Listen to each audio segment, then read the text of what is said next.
The honeymoon began the way American honeymoons were expected to begin in the early 1980s, with optimism so complete it felt ceremonial. A rented sedan moved steadily along a fog-laced coastal highway in Northern California, tires humming against damp asphalt, ocean air drifting through half-open windows. The sky was pale and undecided, neither fully clear nor fully gray, casting a forgiving light over the road. From a distance, the couple inside the car looked unremarkable, even ideal. Newly married, young, hopeful. No one watching would have suspected that the man behind the wheel did not legally exist. To the woman in the passenger seat, the drive felt like freedom earned.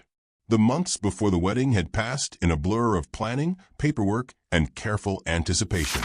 Now there were no schedules and no obligations, only miles of open road and the promise of shared time. She watched the coastline slide past and imagined a life built slowly and deliberately. Children, perhaps. Stability. The quiet comfort of being known by another person.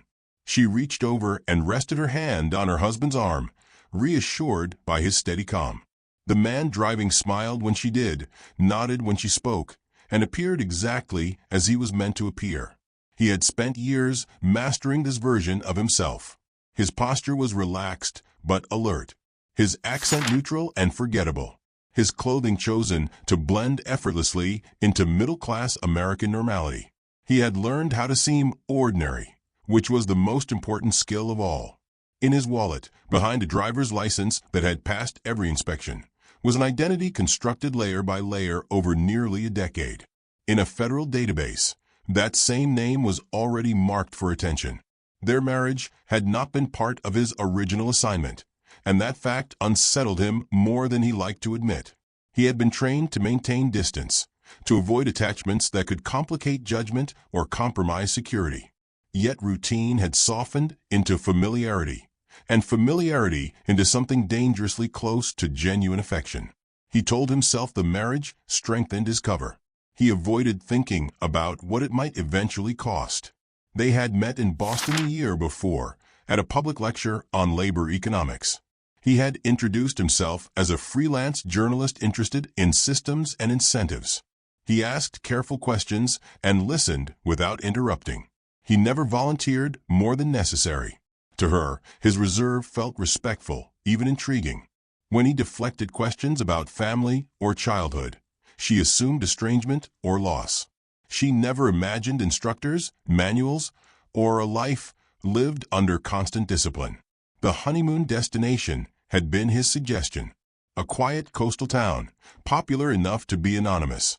Officially, it was chosen for scenery and romance. Unofficially, it placed him within easy distance of a small defense contractor specializing in radar components. He had memorized the layout months earlier. Office entrances, parking patterns, nearby payphones. Even now, driving beside his new wife, he mentally tracked time windows and contingency routes. Habit was difficult to silence. What he did not know was that the Federal Bureau of Investigation had been watching him longer than he believed. The investigation had begun with a routine intercept, the kind that rarely led anywhere. An analyst noticed a pattern in a series of coded messages routed through Europe. The language was subtle, almost banal, but the timing aligned too neatly with the movements of a man using the same name across multiple American cities tied to sensitive industries. The pattern alone was not proof, but it was enough to invite quiet attention. Background checks followed. His employment history was plausible yet strangely smooth. Academic references existed but lacked texture. His passport showed extensive travel without the wear common to frequent movement. Surveillance teams noted his habits. He varied routes without obvious reason. He paused near reflective surfaces. He seemed to relax only when he believed himself unobserved. Individually, these details meant little. Together, they formed a familiar silhouette to experienced eyes. The woman beside him knew none of this. She knew only the man who brewed coffee exactly the way she liked it, who listened more than he spoke, who remembered small details others forgot. When he tuned a shortwave radio late at night, she teased him gently about eccentric habits. When he postponed the honeymoon by 2 weeks for work, she accepted the explanation without resentment. Love, she believed, did not require interrogation. On the second morning of their trip, he woke early and dressed quietly. He told her he wanted to walk along the cliffs before breakfast, to think and breathe. She smiled sleepily and turned over, trusting completely. In his pocket was a small coin, worn smooth, hollowed carefully to conceal a narrow strip of microfilm. His instructions were simple. Confirm the dead drop. Leave no trace. Depart naturally. The path along the cliffs was damp with fog. Grass brushed his trousers as he walked. The ocean below was restless, waves striking rock with a hollow rhythm. He paused where instructed, pretending to admire the view. He never noticed the man seated on a bench above the trail, nor the woman photographing seabirds whose lens lingered too long in his direction. By midday, the decision had already been made. Back at the motel, she spread brochures across the bed, animated and bright. She talked about wineries, about small towns they might explore, about how strange and wonderful it felt to be married. He watched her, feeling something unsteady form behind his ribs. He told himself it was fatigue. He told himself he was still in control. The knock on the door came sooner than expected. 3 taps. Firm. Precise. The sound carried authority. As he stood, he knew. Training had prepared him for arrest, but not for the weight of that moment. He reached for her hand, then stopped. When the door opened, the story he had spent years constructing began to collapse under the quiet certainty of federal procedure. Inside the narrow room, the air felt suddenly compressed, as if pressure had shifted without warning. The agents identified themselves calmly, badges catching the dull motel light. Their voices were measured, professional, rehearsed through repetition.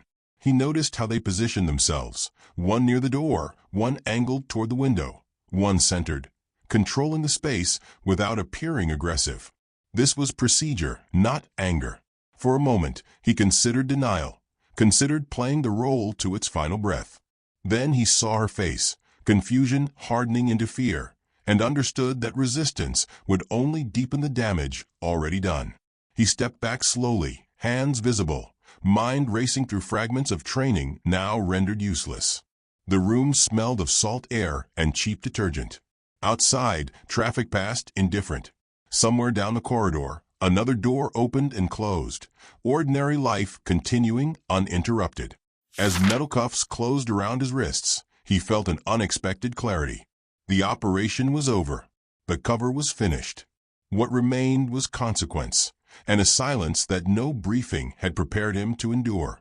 In that silence, he understood that the honeymoon had not ended with celebration or memory, but with exposure, and that the life he had promised her was something he had never truly possessed. The future, once mapped with precision and contingency, dissolved into uncertainty, measured now in interviews, holding rooms, long flights eastward, and the irreversible knowledge that love had been weaponized by a war neither of them had chosen under distant fluorescent government lights. The hallway outside the motel room smelled faintly of disinfectant and damp carpet, a mixture so banal that it made the tension inside feel sharper by contrast. 3 figures stood there with an air of calm authority, their presence reshaping the space without a word raised. Each movement was controlled, deliberate, the kind drilled into agents over months of procedural training. They identified themselves as federal officers, badges catching the muted light. Their voices were measured, professional, and devoid of any unnecessary inflection. The man inside the room understood immediately. This was no casual visit. This was an arrest. The woman sitting on the edge of the bed froze, confusion quickly giving way to disbelief. She asked what was happening, her voice trembling despite the attempt to sound casual. She had been told she would enjoy a private honeymoon, uninterrupted, a sanctuary from obligations and schedules. Instead, the door now framed a confrontation she could not have anticipated. Her husband stood silently between her and the officers, hands slightly raised in an instinctive gesture, his expression calm, yet unreadable. He was trained for this moment, trained to think, to calculate, to react precisely under observation. But training did not address the moral weight of seeing fear mirrored in the eyes of someone he loved. The lead agent asked him to step into the hallway. The man complied without hesitation. He understood that resistance would be futile, a threat only to himself and those he had chosen to protect. He moved with the composure of someone who had rehearsed countless scenarios in his mind, but knew that none of them fully encompassed the present. Outside the room, the corridor stretched in beige monotony, fluorescent lights humming overhead, an ordinary space made extraordinary by circumstance. He felt the familiar adrenaline of operational danger, yet this time the threat was personal. Metal cuffs closed around his wrists with a muted click, precise and clean. There was no dramatization, no shouting, no chaos, only the quiet imposition of authority. The weight of reality settled on him in that moment more fully than any rehearsal ever could. Inside the room, the woman tried to maintain composure, but failed. Her voice wavered as she questioned the officers, her disbelief transforming into anxiety and anger in equal measure. She was informed that she was not under arrest, but the words offered little comfort. Procedure, she realized, did not equate to empathy. The officers guided him down the stairwell, past the peeling paint of the motel corridors, the smell of the damp carpeting clinging to the air. Outside, the sunlight was filtered by the coastal fog, dull and diffuse, creating an atmosphere that seemed both ordinary and surreal. The sedan that had carried them on so many hopeful miles now waited, an instrument of transition between freedom and confinement. The agent's movements were economical, practiced, reflecting the efficiency of federal procedure. He stepped in, hands still cuffed, seatbelt clicked into place. The world outside continued indifferent, as if oblivious to the collapse of the life he had known. At the federal building, he was led through corridors where walls were painted institutional beige, and the hum of fluorescent lights filled every space. Each step echoed, carrying him further from the ordinary life he had attempted to maintain.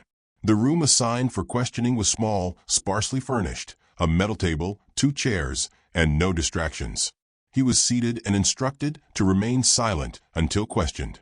Across from him, an array of photographs, travel documents, and employment records were placed on the table. Each item had been collected meticulously, evidence of observation, of suspicion, of preparation. The images were familiar, intimate in a way that underscored his exposure. Streets he walked, doors he entered, interactions with colleagues. Each one a thread unraveling his cover. The questioning began without ceremony. The agents did not ask for his name. They already knew it, along with the aliases he had used over the past decade. Instead, they presented the facts, meetings that matched no official schedule, communications coded in ways he had hoped remained hidden, bank transactions that were carefully monitored and traced. The methodical approach of the officers created an almost hypnotic clarity. His training informed him that every gesture, every question, every detail of silence was a test. How he moved, how he looked, what he did not say, all of it mattered. Meanwhile, the woman was taken to a separate room, shielded from the formal questioning, but not from the reality of her husband's exposure. She was told, slowly and deliberately, that he was suspected of being an intelligence officer operating under a false identity. The words landed awkwardly, an unfamiliar and foreign accusation against the man she had married. She questioned the validity, searched for a mistake. Agents laid out documents, photos, and records. Each piece of evidence confirmed what she could scarcely believe. Her mind raced, attempting to reconcile the loving husband she knew with the operative described by federal authorities. The cognitive dissonance was exhausting, almost painful. Hours stretched into a haze. The man remained seated, eyes scanning each document, evaluating each photograph. He recognized operational errors, small oversights, yet understood that these had not been fatal. The Bureau had the advantage of patience and resources. The woman's disbelief remained raw and unfiltered. Her instinct was to argue, to protest, to demand explanation. Yet the agents knew that emotional response could not alter the evidence laid before them. Silence became a shared language, a boundary within which truths could not be denied, only absorbed. Eventually, logistics required separation. The man was placed into a holding cell, narrow, unadorned, the walls cold and unwelcoming. He sat on the metal bench and allowed himself a single controlled breath. Holding cells were familiar environments in his training, yet the personal dimension made this one exceptional. He reflected on the thin line between operational success and exposure. Love, once a tool to reinforce his cover, now existed in the same orbit as vulnerability. The woman, meanwhile, was escorted to a different hotel under supervision. She was instructed not to contact anyone, not to leave the city, and not to speak publicly. Each instruction emphasized containment, the control of narrative and movement. Alone in the room, she reviewed fragments of conversations, gestures, shared moments, and routines that once defined their marriage. They now took on new, sometimes terrifying, significance. Trust had been weaponized. Intimacy had been exploited. The world she believed she knew had shifted into a realm where facts and deceit coexisted uneasily. As night fell, both contemplated the rupture of ordinary life. One had lived a decade of deception.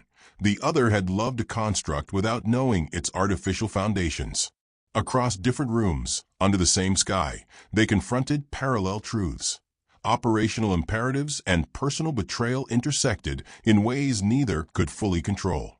Outside, fog rolled in from a coast, shrouding the town in quiet ambiguity, as if nature itself acknowledged the complexity of human intrigue. Each wave that struck the shore was a reminder of relentless, inevitable processes, forces larger than the individual, indifferent to personal pain or affection. The man reviewed his immediate options, internalizing every possibility. His training provided clarity. Maintain composure, comply fully, anticipate procedural next steps. The consequences of deviation were too severe to risk.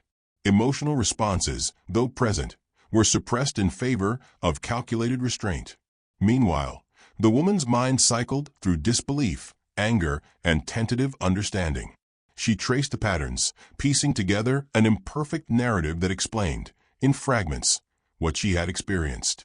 Yet comprehension offered only partial comfort, as the reality remained that the man she loved was legally, professionally, and morally compromised in ways that could not be easily reconciled. The night stretched onward. Surveillance, documentation, and procedural formalities continued. Both participants were held apart, experiencing different textures of confinement, one through physical restriction, the other through controlled isolation. Each was subject to observation, evaluation, and containment. In these parallel experiences, the complexity of espionage revealed itself fully. Operational imperatives had collided with human intimacy. Training had met reality. Personal bonds had been tested by the rigid structures of law and national security. By the early hours, exhaustion settled in. The man allowed his gaze to drift to the narrow window of his cell, where faint coastal light filtered through. He thought of the route back along the highway, the curves he had navigated with practiced ease. He thought of the moments shared with his wife, untainted by exposure until now. He realized that neither personal skill nor careful preparation could erase the consequences of his dual existence.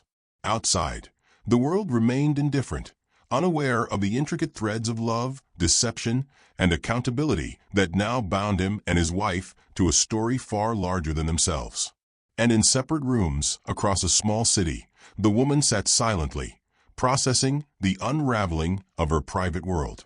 Outside, the fog thickened, waves struck the rocks with unyielding rhythm, and the machinery of law, investigation, and international tension continued its silent, inexorable course. The morning after the arrest, the procedural machinery of investigation moved forward with quiet precision.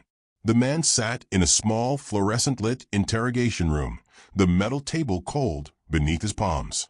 Documents lay before him, carefully arranged, each piece representing countless hours of surveillance, cross-referencing, and verification. Photographs taken from across streets, inside offices, and near sensitive facilities reminded him that operational security had limits. Every glance, every meeting, every step had been noted.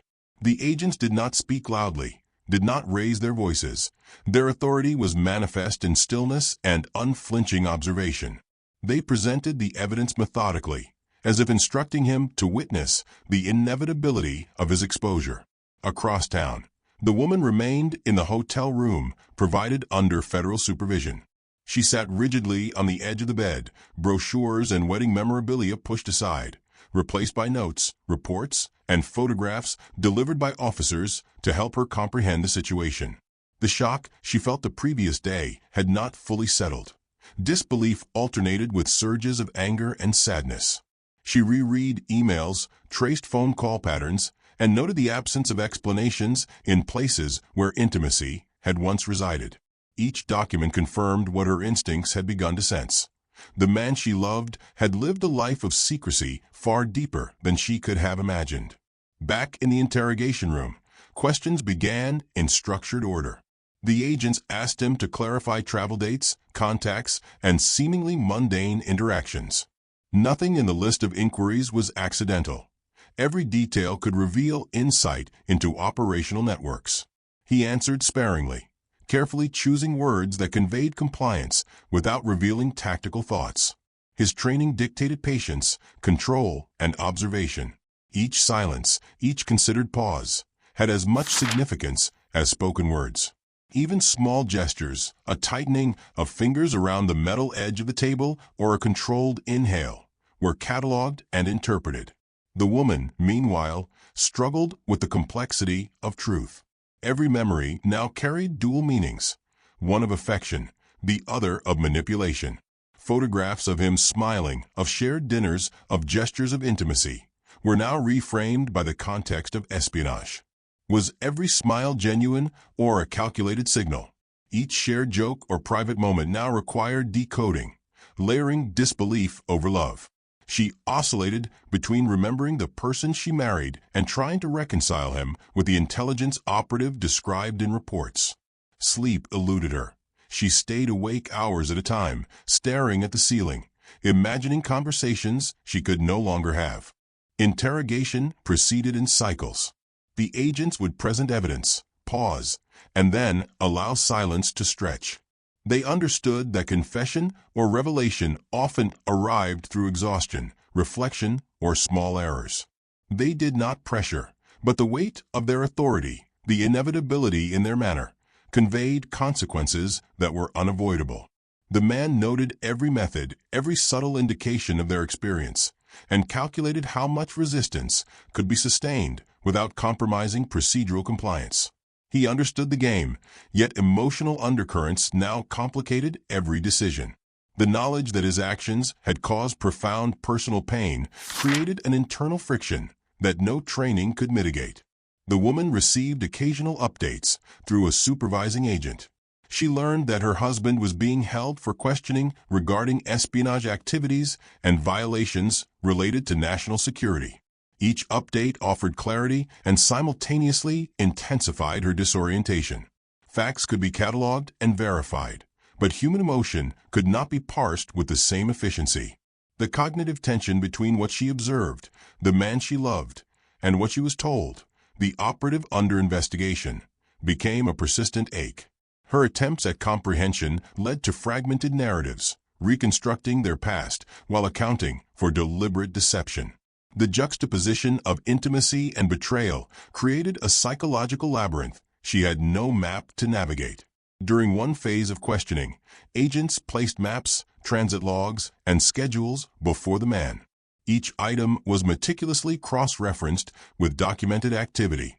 The objective was to establish continuity, a framework to verify every movement and contact. He traced routes with his eyes, noting points of vulnerability, remembering overlooked details that might have led to their discovery. Inwardly, he acknowledged errors that had contributed to the current exposure, but outwardly, he maintained composure. His training emphasized observation over emotion, calculation over reaction. Yet the personal cost, the impact on the woman he loved, remained a persistent undercurrent, unmitigated by procedure. At the hotel, She paced in silence, occasionally sitting to scribble notes.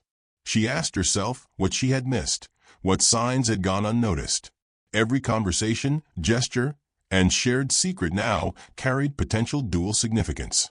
Was a delayed return home intentional, operational, or mundane? Was attention to minor details a reflection of habit or surveillance? The analytical mind she deployed now sought patterns in the minutiae of daily life, reconstructing possibilities, intentions, and hidden agendas. Emotional processing collided with logical reasoning, creating fatigue and distress. The man was moved briefly to a holding area to allow for additional procedural steps. The cell was sparse, a narrow bench, bare walls, and a small window high above eye level. He sat and reviewed the sequence of events, reconstructing actions, anticipating interrogative strategies, and identifying potential outcomes. His operational experience guided him in considering worst-case scenarios, evaluating the chain of custody of evidence, and projecting the trajectory of legal and administrative actions. Despite the rigor of planning, the personal dimension, the emotional impact on the woman, the disruption of a newly formed life, introduced variables he could not control. Hours passed. Each participant, in separate spaces, confronted the realities of betrayal, secrecy, and the machinery of national security. The agents adhered strictly to procedure, maintaining an unyielding rhythm of documentation, questioning, and observation. The man recognized the procedural elegance and internalized it, noting how each step minimized ambiguity and maximized operational clarity. The woman, while lacking expertise and intelligence, absorbed the same reality through the lens of personal loss, the devastation of trust compromised by deliberate concealment. A key moment arrived when the man was presented with communications previously believed secure. The messages, both encoded and masked, had been intercepted, decrypted, and verified. The depth of observation left no room for ambiguity. He reviewed the documents with a mixture of professional detachment and personal regret. Every operational decision, every calculated risk, had consequences not only for national security, but also for the life he had formed alongside someone unaware of the duality of his existence. The collision of professional precision and personal failure weighed heavily, creating a rare instance where operational skill offered no relief. Simultaneously, the woman processed the ramifications. She recognized that the life she had assumed was genuine was inextricably intertwined with deception. Her understanding expanded to include the mechanisms of surveillance, communication, and intelligence gathering she had never considered. Yet knowledge did not soothe emotional turmoil. The depth of her involvement, albeit unwitting, intensified feelings of betrayal and isolation. She experienced the full spectrum of human response: shock, grief, anger, analysis, and tentative comprehension, all compressed into a span that felt simultaneously rapid and endless. By evening, the man had been returned to the holding cell. He rested briefly on the metal bench, reviewing contingencies and preparing for procedural continuation. Sleep remained elusive. His mind oscillated between operational foresight and personal reflection. The woman, in her separate accommodation, attempted to reconcile narrative fragments, creating a mental map of his movements, communications, and behavior. Each discovery reshaped previous assumptions, recalibrating emotional responses with emerging facts. Outside, the world remained indifferent. The coastal fog thickened, muffling distant waves, casting a surreal quality over ordinary streets and buildings. In both the holding cell and the hotel room, time moved differently, measured not by clocks, but by cycles of procedure, observation, and introspection. Both participants were subjected to constraints they had neither anticipated nor desired. Yet each was compelled to confront realities shaped by decisions, secrecy, and consequence. The day concluded with procedural reviews. Evidence was cataloged, narratives verified, and sequences confirmed. Agents ensured that all documentation met legal standards while maintaining operational integrity. The man, trained in observation and preparation, recognized the efficiency and thoroughness of these methods. The woman, though untrained, experienced the procedural rigor as a combination of clarity and unrelenting scrutiny. Each moment underscored the totality of their separation, not just physically, but within the framework of intelligence, legality, and emotional consequence. By nightfall, both participants had settled into constrained routines.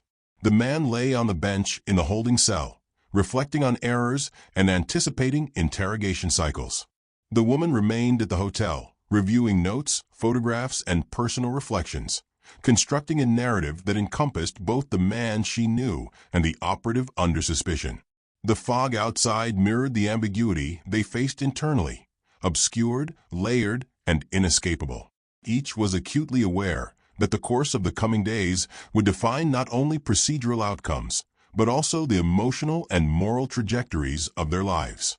In that convergence of professional investigation and personal disorientation, the consequences of espionage extended beyond abstract policy or national interest.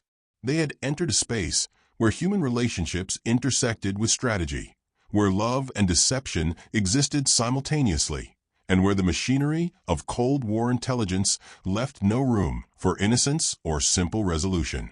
Both participants understood that life had irrevocably shifted, measured now by observation, consequence, and the delicate interplay of trust and betrayal. The morning after the initial interrogations, the procedural rhythm intensified. Agents moved with quiet precision, coordinating movements, reviewing evidence, and confirming timelines. The man remained in a secured holding cell, a narrow rectangle of concrete and steel, its surfaces cold and indifferent. The fluorescent lights above buzzed softly, the only consistent presence in a space designed to erase familiarity. He observed, as always, noting angles, lines of sight, and potential vulnerabilities. Operational awareness had been second nature for years, yet the personal ramifications of the arrest complicated even the most methodical thought processes.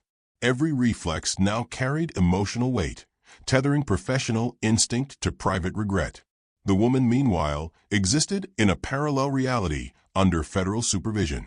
The hotel room was sparsely furnished, a bed, a desk, a lamp, and the occasional folder of documents delivered by agents to clarify her understanding of unfolding events.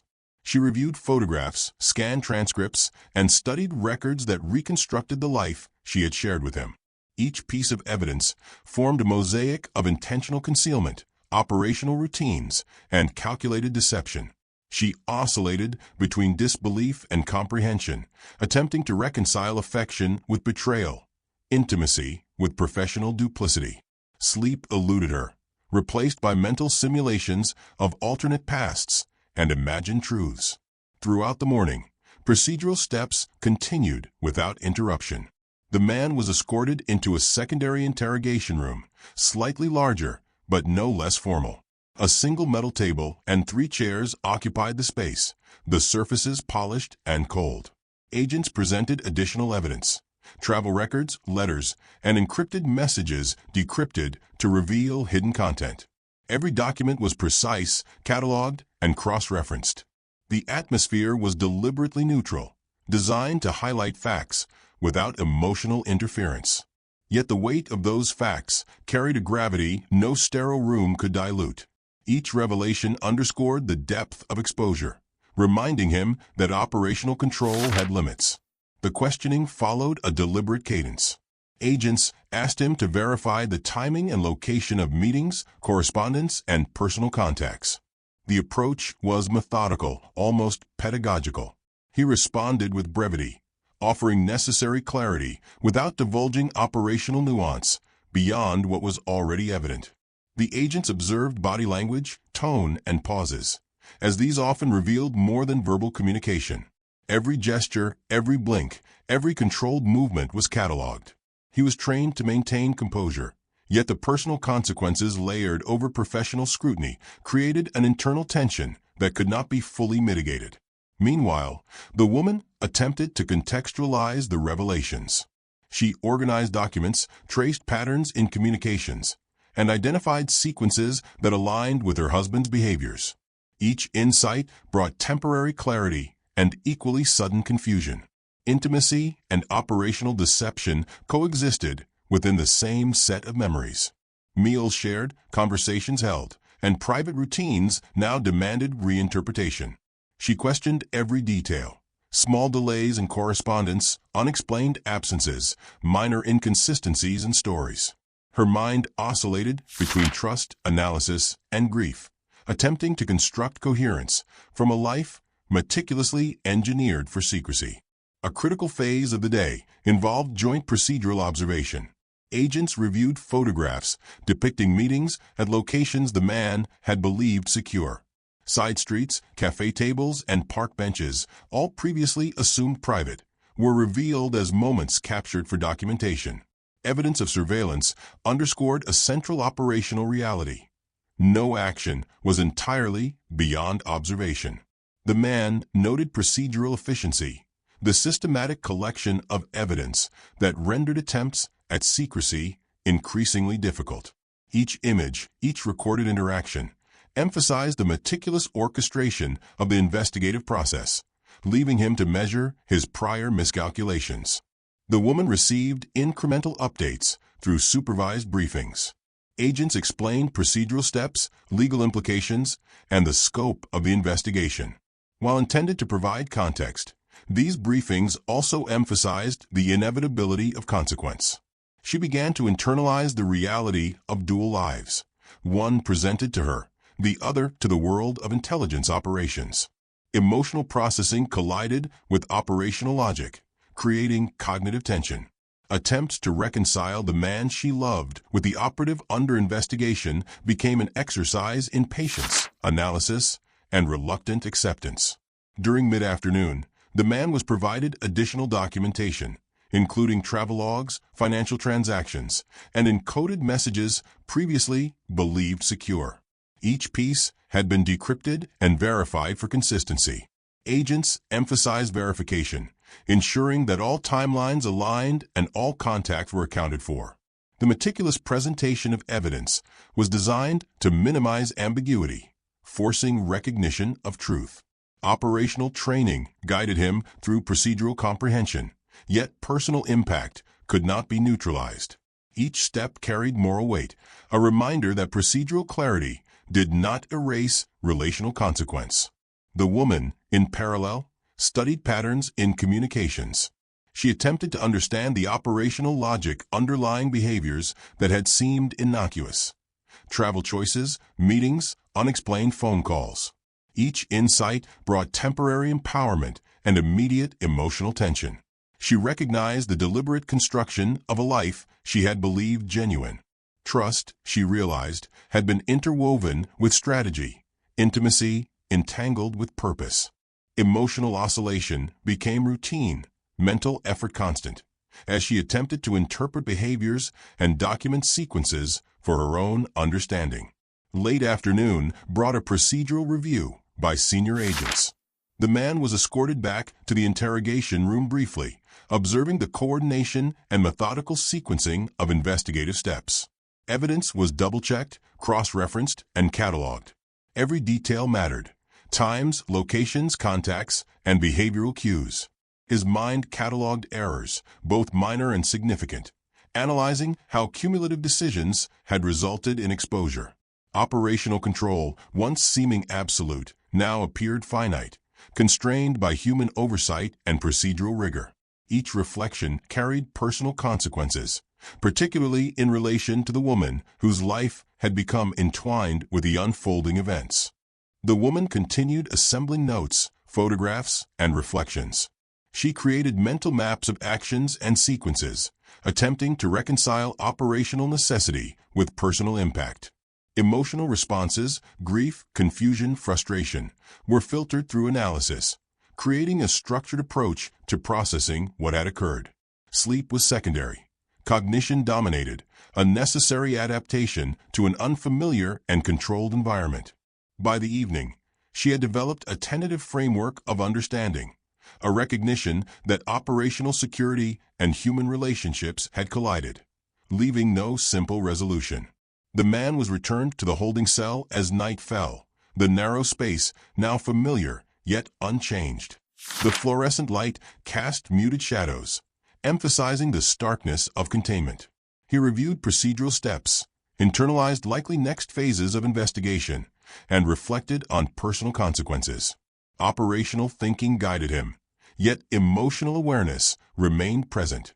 Each decision, each prior action, had ripples beyond professional consequence.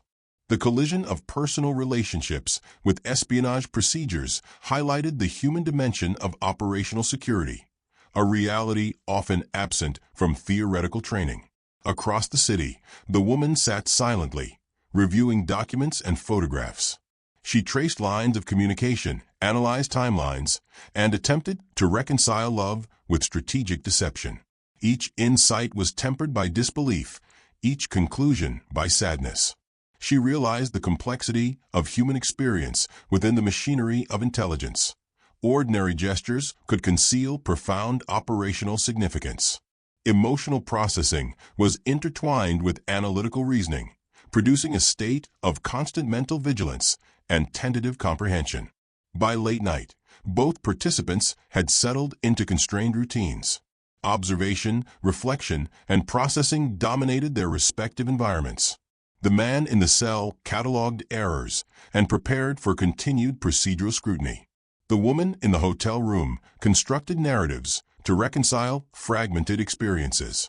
Outside, fog enveloped the coastal town, muffling distant waves, creating a surreal backdrop for the quiet collapse of personal and operational normalcy. Both recognized that subsequent days would define legal outcomes, relational consequences, and the ongoing interplay between personal attachment and professional exposure. The day concluded without further confrontation, yet the weight of revelation persisted. Both participants were acutely aware that operational imperatives and emotional realities were inseparable. Surveillance, evidence review, and procedural rigor had established boundaries that could not be ignored. Within these constraints, human emotion, betrayal, grief, and reflection remained an unavoidable variable. The collision of operational detail with personal consequence marked the threshold between the life once known and the unfolding reality shaped by national security and intelligence imperatives. Both understood the permanent alteration of life's trajectory, measured in evidence, observation, and irrevocable exposure. The next morning arrived muted, the coastal fog lingering as if reluctant to dissipate. The man remained in the holding cell, the cold metal bench beneath him a constant reminder of the reality that had overtaken the life he had constructed. His hands, once tools for ordinary tasks, now felt instruments constrained by authority and consequence. The fluorescent lights hummed steadily, casting long shadows along the concrete walls, shadows that seemed to mirror the intricate complexities of his dual existence. Every detail, from the slight creak of the hinges to the muted echo of footsteps in distant corridors, was catalogued in the habitual scrutiny of a trained operative. Yet personal consequences had begun to infiltrate the analytical clarity he relied upon, coloring observation with remorse and apprehension. The woman, in her separate accommodation under federal supervision, moved slowly through the day's routine. She reviewed photographs, notes, and fragments of communication that the agents had provided, each document a lens into a reality she had never suspected. Her heart and mind oscillated between disbelief, anger, and tentative understanding. Every image, every document, was both evidence and revelation, reconstructing moments of intimacy now tainted by deception. She examined minor gestures, the touch of a hand, a glance, a casual conversation, each reframed with operational significance. The cognitive load was immense, as the life she had believed genuine now required constant scrutiny to parse truth from performance. By mid-morning, the man was escorted to a secondary interrogation room, slightly larger than the holding cell, but equally sterile. Agents had arranged materials meticulously: travelogues, financial records, intercepted communications, and photographs documenting movements and contacts. The sequence was deliberate, designed to establish continuity and to verify the scope of his actions. Each item had been cross-referenced, leaving no ambiguity for interpretation. He reviewed each piece carefully, acknowledging procedural efficiency while simultaneously calculating implications. His operational instincts, though honed over years, now contended with emotional weight, particularly the awareness of the woman's experience of betrayal and fear. The questioning unfolded with deliberate cadence. Agents asked him to confirm sequences of travel, locations of meetings, and communications that had previously been encoded. Every response required precision, not only for procedural compliance, but also to maintain credibility and mitigate further exposure. The environment was controlled, the agent's demeanor professional and neutral, the room's surfaces reflective yet unadorned, the atmosphere devoid of unnecessary distraction. In this controlled space, every gesture and pause conveyed information. He understood that silence and restraint were as significant as spoken words, yet emotional tension introduced variables that training alone could not eliminate. Meanwhile, the woman attempted to reconcile fragments of the past with the reality presented by documentation. She reconstructed timelines, traced phone call patterns, and cross-referenced travel schedules. Her mind worked methodically, yet the emotional overlay remained constant. Each reconstructed sequence was a reminder that intimacy had existed alongside strategy. Affection had been entwined with concealment. She questioned the authenticity of shared experiences and sought patterns that could explain inconsistencies. Sleep was secondary. Mental analysis dominated her perception of time and space. Each insight offered both clarity and renewed confusion, deepening the internal struggle to reconcile affection with operational duplicity. By afternoon, the agents introduced additional evidence, including encrypted communications previously considered secure. Each document, once decrypted and verified, provided insight into operational networks and contacts. The man reviewed these with professional detachment, acknowledging operational oversight that had contributed to exposure. Every small decision, each maneuver, had now become a point of evaluation. He cataloged mistakes, measured procedural consequences, and anticipated the chain of inquiry yet to unfold. Emotional awareness remained present, particularly concerning the impact on the woman, whose life had been unintentionally entwined with the operational consequences of his actions. The woman, in parallel, engaged in a similar analytical process. She examined patterns of movement, scrutinized communications, and attempted to identify motivations behind behaviors previously perceived as mundane. Emotional responses, grief, frustration, disbelief, were tempered by methodical reasoning. Each discovery reinforced the reality of operational life overlapping with personal relationships. She recognized the sophistication required to maintain such duality over years, yet the personal cost was now undeniable. Every routine gesture, every casual interaction, carried layered meanings that demanded careful interpretation. She found herself reconstructing experiences moment by moment, seeking understanding in a reality defined by secrecy and strategy. Late afternoon brought procedural reviews. The man was escorted briefly for documentation verification, observing the coordination and precision of investigative staff. Evidence was cross-checked, timelines confirmed, and anomalies scrutinized. The operational methodology impressed him. The systematic approach minimized error, maintained legal integrity, and ensured comprehensive evaluation. He noted areas where his own prior planning had been insufficient, acknowledging vulnerabilities exposed by diligent surveillance and procedural rigor. Despite professional recognition, personal repercussions loomed, particularly the irrevocable disruption of trust and relational stability. Meanwhile, the woman continued compiling observations, constructing a narrative that reconciled the man she knew with the intelligence operative he had become. Each reconstruction required careful balancing of facts and emotional processing. She cataloged sequences of events, compared photographs to memory, and reflected on gestures that once symbolized intimacy, but now suggested operational calculation. Her cognitive effort was exhaustive. The complexity of understanding both personal and operational dimensions demanded constant mental engagement. She recognized that narrative coherence, though comforting, could not undo the impact of deception or the consequences that had already arisen. Evening arrived with procedural regularity. The man returned to the holding cell, the fluorescent light casting long shadows along the walls. He sat on the narrow bench, reviewing the day's developments, anticipating further questioning, and mentally reconstructing decisions that had led to exposure. Operational skills guided his reflection, yet emotional awareness remained present. The collision of personal attachment and professional obligation created tension that no training could fully mitigate. He realized that procedural compliance, while necessary, could not resolve relational fracture or the moral consequences of years spent living a dual life. The woman, in her room, organized documents, photographs, and personal reflections into a structured framework. She traced patterns, analyzed sequences, and reconstructed events to reconcile operational reality with personal experience. Emotional processing occurred alongside analytical reasoning, creating a delicate balance between comprehension and grief.